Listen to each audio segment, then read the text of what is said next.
Microphone.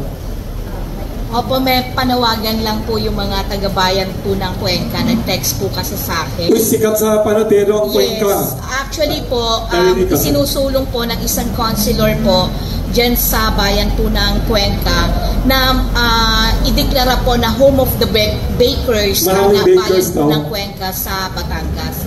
Ano po ang sana raw po masuportahan nyo rin po ang na madeklara po ang bayan po ng Cuenca na home of the bakers. May suggestion. Lahat ng bayan natin, siyempre sinusuportahan natin. Ano ang daing ng Cuenca? Kung pwede daw i-declare daw sila as home of the bakers daw.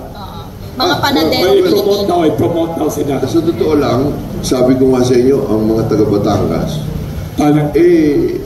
ang tawag namin ni layas. Yung bang we go anywhere where you would be able to generate revenue. Kaya dito na lang sa Metro Manila, pinakamarami na independent, yung hindi bahagi ng mga chain, taga-Cuenca.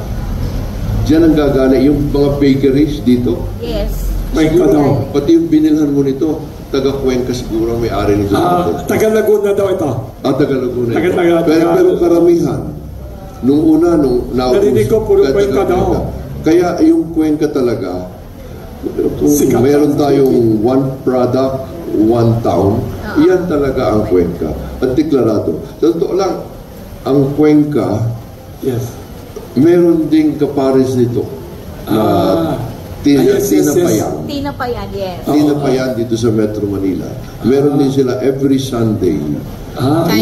Indonesia. Taga-Cuenca pala. Dahil talagang taga-Cuenca, pinakamaraming taga-Cuenca ang naririto sa Metro Manila, ang ginagawa bakery. Pati Taal sa inyo yan, di ba sikat naman sa Barong yata?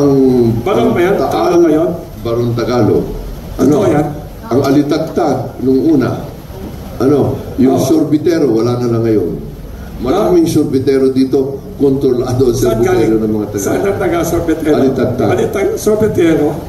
Yung mga nagtitinda ng... Yes, pero wala na ngayon nun.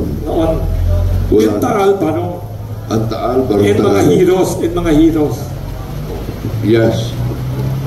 Tsaka additional information na lang din, Gov. Kasi ang Tanawan, Batangas po in particular, nandyan din po ang pinakamalaking plantasyon po ng Lagundi. Pinakamalaking plantasyon po ng Lagundi na kung saan natatanging ang Pilipinas lang po ang klase ng Lagundi o species po ng Lagundi na nakakagamot po para po sa respiratory po. Na nakatulong po talaga nationwide sa sa